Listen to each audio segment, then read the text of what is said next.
I want to read for you a story. Would you like that? Yeah, Yes. sure. Sounds Today, exciting. yes. Yes, please. I'm reading a story for you from African mythology. And it's known as Bapuna and the Ant. Listen carefully, there'll be questions afterwards. Long ago, there was a man named Bapuna. He lived a very simple life with his very large family. One day, as Bapuna was walking down from the mountains after a hunt, he heard a voice. Hey, I am a messenger, and I have been sent to tell you that you were born to lead your people. You are to be the greatest leader humankind has ever known or will ever know. Bapuna was baffled. He looked up to the sky. He looked back to the trail he had just walked. He looked down the mountain towards his family's home, but he could not understand where this voice was coming from. He heard the voice again. No, down here. I'm down here. Bapuna looked down. There at his feet was a tiny ant. Yes, me, the ant said. I'm the one who is the messenger. Bapuna was perplexed. Yes, Bapuna, you are a magnificent human being. Your talents are many. The powers that you possess have not yet been discovered. I will help you to know these powers if you build a temple for me. But not just any temple, a beautiful one, fit for a star ancestor. Bapuna fell to his knees and thanked the ant. He went home immediately, took all the wealth he had enlisted his family to help him build a temple in honor of the ant. People began to talk. Bapuna is truly crazy. He is building a temple for an ant. Who has told him that he is greater than the rest of us, and that someday he will rule us? Until this time, it was unheard of the tribe to have a leader. The air people, they were called, believed if they could steal their mind, they would receive the necessary knowledge straight from the creator, the source. Each governed themselves, respecting each other's freedom. Despite what people had said about Bapuna, he was so deeply moved by what the ant had told him that he completed the temple. Then Bapuna went back to where he had first met the ant. To his dismay, even after many days of waiting, there was not a single ant in sight. Bapuna went to the temple at the altar he had built for the ant. He placed many different kinds of food, hoping that the ant would accept the offer and come to live in the temple. The next day, the food was covered with ants. Bapuna was sure that one of the ants was the one who spoke to him. So intrigued were the people that all wanted to enter the temple of the ant. Lines of hundreds first, then thousands, came to see the ant temple and the holy ant. But all left bemused because all they had seen inside the beautiful temple was an army of ants feasting on leftover food. Still, as it was customary at all temples, offerings were left at the temple door before entry as a submission to the patron of the temple. In this case, the ant. After so many thousands of visitors, the offerings at the ant's temple represented a sizable amount of wealth. One day, while Bapuna was meditating and praying in the temple, an ant crawled upon his leg and said, "Bapuna, it is now time to realize your lordship. Take all of the offerings that have been left and build yourself a palace fit for a magnificent leader, such as yourself.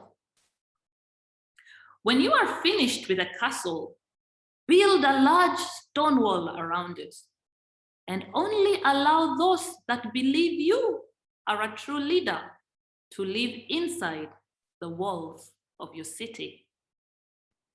Bapuna did exactly that. He enlisted his family and his ant temple followers to build an exquisite castle with a beautiful stone wall around it. When Bapuna was done, he returned to the temple, which had gained even more fame now and garnished twice as many offerings as it had before. This time, the ant came upon Bapuna's leg as he prayed near the altar. "Bapuna," said the ant, "the castle you have built is not as big as the houses of the gods. And as I have said, you are to be a leader as distinguished as them. Your castle and all that is within its stone walls will be the grandest in the land. Even the Council of 12 will come someday to pay homage here." Bapuna, feeling extra elated, rallied and built a castle that matched the dwellings of the gods. The star ancestors. Meanwhile, besides Bapuna and his ant temple followers, everyone thought he was crazy. Bapuna even disowned by some of his family members who fled the ant temple and Bapuna's new castle that was indeed even more grand than that of the star ancestors. The people who did not live within the walls of Bapuna's city had heard of Bapuna and the ant. Most gave the notion nothing but a chuckle. But when word arrived to the Council of 12 that Bapuna had built a castle as grand as the star ancestors' own, they became angry. They formed an impressive legion of fighters to go to Bapuna's city and order that he destroy the castle and return to his humble way of living, saying that Bapuna was no greater than the rest of them and should return to the old ways of listening to the wisdom of the ancestors in silence and humbleness. When the legion arrived outside of Bapuna's castle, Bapuna became afraid. He ran into the temple, and again the ant crawled upon his knee and said, "Do not fear, Bapuna. You are a great leader of these people. This is what we have been waiting for.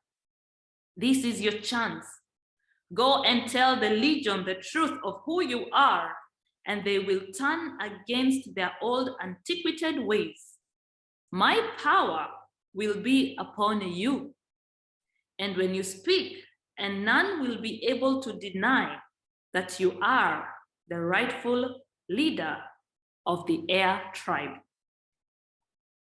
So filled with confidence was Bapuna that he donned a crown like he had seen the star ancestors wearing. He put on his finest clothes and rode his horse to meet the angry legion.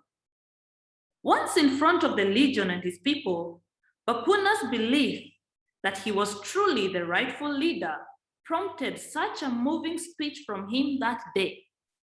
By the end of it, the entire legion dismounted and were on their knees, vowing their allegiance to Bapuna the Great. Word spread throughout the land of the Ant Temple and Bapuna's leadership. All were smitten with disbelief. How could a message from an ant lead to Bapuna becoming the leader of an entire air tribe and all of their lands? Before this, it was only the star ancestors, the teachers of humankind, who had ruled over them. Bapuna, so elated with his new role, decided to build a far greater temple for his aunt, Prophet. So large was it that it almost equaled Bapuna's own castle. For the opening of the temple, Bapuna arranged musicians, dancers, wild animal, jesters, and even other type of entertainment you can imagine for the most extravagant inauguration of any temple anyone had ever seen. Again, Bapuna laid out food for the ant prophet, and again, the ant came with an entire army of ants. As the festivities began, Bapuna again heard the voice of the ant, who had crawled in front of him. "I want to speak," said the ant, "and you will translate for me, Bapuna, because you are the only one great enough to hear my voice." Bapuna immediately stood up and ordered silence in the temple. All of the music and dance was halted. Wild animals that were performing tricks were stopped and made to come to a rest. The ant spoke and Bapuna translated. "I, the ant, am the one who led Bapuna into his greatness and have made him your leader." Bapuna translated what the ant had said and nodded his head in agreement as he spoke. Therefore, the ant continued, "I request that all bow down to me as well.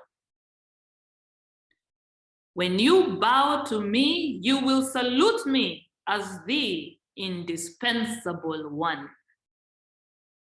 As I, unlike other ants, will remain alive forever in this little ant body in front of you. You all will die. Your children and their children will pass. Generation after generation will pass, but I will remain in this body forever. I cannot be physically destroyed. Therefore, all bow unto me and call me the everlasting, indispensable ant body." Bapuna was the first to prostrate himself before the ant. The rest followed. Bapuna led the salutation. "We now honor the everlasting." Well, just then, one of the elephants was bitten by a cobra that had accidentally gotten away from its handler. The elephant went into a frenzy and its owner could not contain it. It reared and ran for the door of the temple. Bapuna had to jump out of the way for his life. Once the elephant had exited, and things calmed down. Bapuna looked down at the ground before him. The ant who had just spoken was squashed. After this, there were rumblings that Bapuna had fooled everyone, and certain factions began to plot a takeover of the castle and leadership over the air people. Bapuna was completely distraught and confused, so he snuck away deep into the mountains where he lived by himself for many years. Meanwhile, fighting broke out about who should be the ruler of the air tribe, and after many battles, it was Bapuna's son himself who took power. One day, when all seemed to be resolved in the land of the air tribe, a strange person appeared in the city. No one could see his face, and all fled when he entered the city walls, because by his side was a snow leopard, the most feared and mysterious of all wild beasts. The animal stuck by the stranger's side. The man and the leopard came to the base of the ruler's chamber and yelled up to the top of the balcony, "I request to speak with the leader." Bapuna's son came out onto the balcony as mystified as everyone else as to who this stranger was. "It was I who started this, and it is I who will end it," exclaimed a loud booming voice which came out from under the stranger's hood. "And who are you to make such a claim?" Bapuna's son yelled down to the stranger, "Your father." The stranger struck back as he removed his hood. Just then, Bapuna produced a large conch shell from his cloak and blew a piercing sound. Within moments, all the walls of the castle fell onto the ground.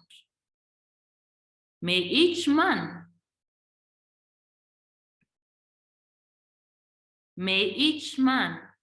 rely upon his own wisdom, taught by the star ancestors and ruled by none.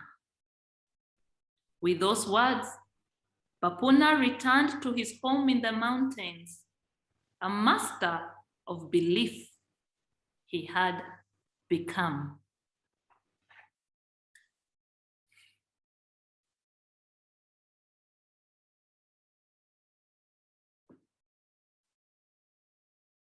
Let's hear it. That's your story for today. What did you learn?